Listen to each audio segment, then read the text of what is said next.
Essa história do socialismo fabiano, que teve uma influência gigantesca na Inglaterra, foi para essa linha da tecnocracia global que vai gerir todo mundo.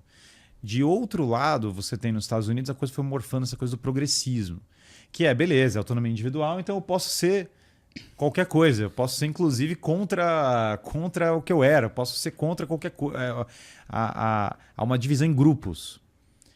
Então, o indivíduo afirmado de maneira absoluta começa a negar o próprio indivíduo. Porque você fala, se o indivíduo é absoluto, então eu, como indivíduo, posso, na verdade, sobrepujar outros indivíduos, afirmando a minha identidade sobre o outro cara. Isso é quase como um desdobramento lógico de uma radicalização de uma ideia. Então, também como indivíduo absoluto, você vai deixando a moral cristã de lado, deixando uma base, e você fala, cara, agora eu me basto. Se eu me basto, eu quero poder para mim e para o meu grupo. Então você começa a quebrar a sociedade que tinha uma certa coesão. Essa coesão podia não ser perfeita, na verdade o passado era cheio de defeitos, nem tudo era perfeito, o ponto não é esse. O ponto é que você começa a ter uma fragmentação social total nessa cultura progressista. Tá. Como você não tem uma base moral clara e qual é o rumo, ninguém sabe. Inclusive, qual é a finalidade? Essa fragmentação, ela é cultural, ela é moral, ela é o que... Ela é cultural, ela é moral, ela envolve tecnologia. Ela parte do relativismo, né? Que não existe uma verdade absoluta, cada um tem o seu próprio certo e errado. Só que isso aí é um contrassenso, né? Porque quando você fala não existe verdade absoluta, essa frase está se colocando como uma verdade absoluta. Então o cara malandro que entende de lógica, ele vai falar, peraí, não existe verdade absoluta, mas essa frase ela tem um problema de autorreferenciação, porque ela cancela a si mesma. Se não existe verdade absoluta, essa frase não é, então eu posso não concordar sem você me matar. Não é não?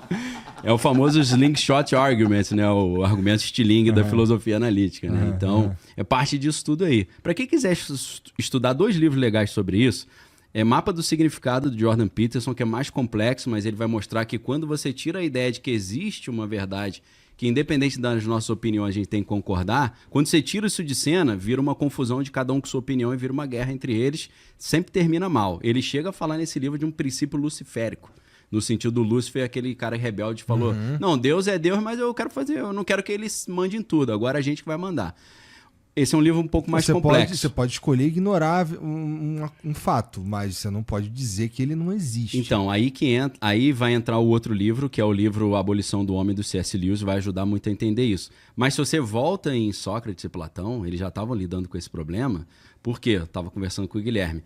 Atenas era uma cidade muito próspera e muito culturalmente, né, rica. Eles foram para a guerra com Esparta. Esparta eram os caras, caveira, né? Faca no dente. Perderam, obviamente. E aí perderam, ficaram prejuízo financeiro, prejuízo moral, começaram a entrar em decadência, virou uma bagunça, ninguém mais acreditava mais em certo e errado.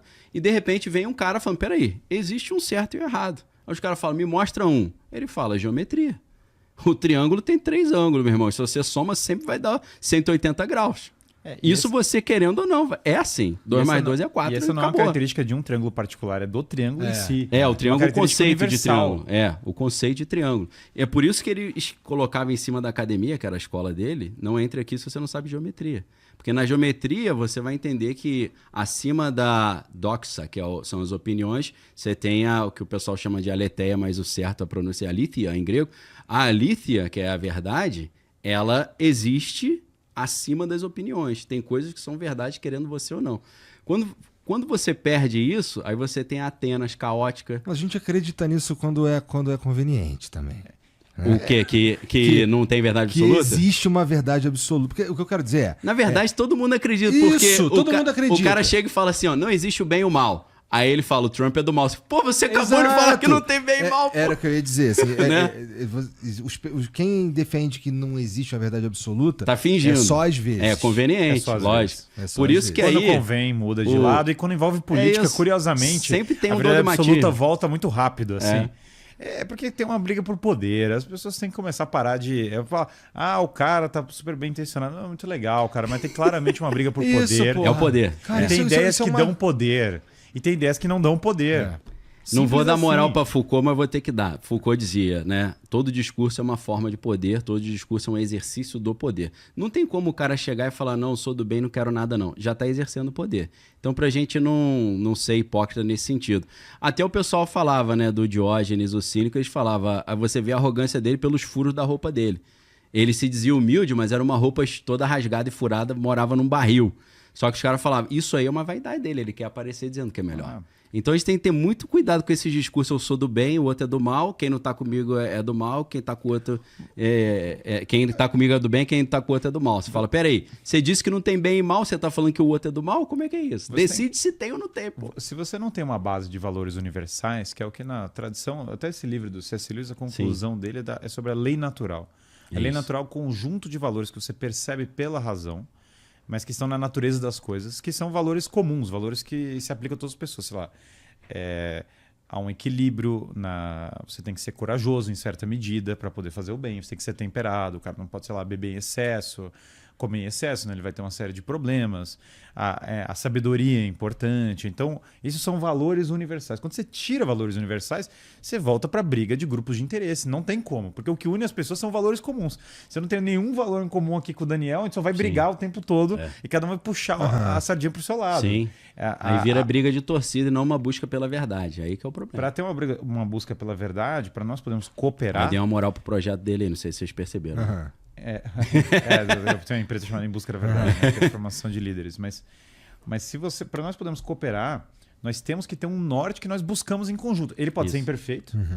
Quer dizer, aqui as pessoas às vezes confundem. Falam, moral é uma palhaçada porque ninguém é perfeito. Fala, cara, esse é o ponto porque tem que ter uma moral. Se todo mundo fosse perfeito, não precisava de moral.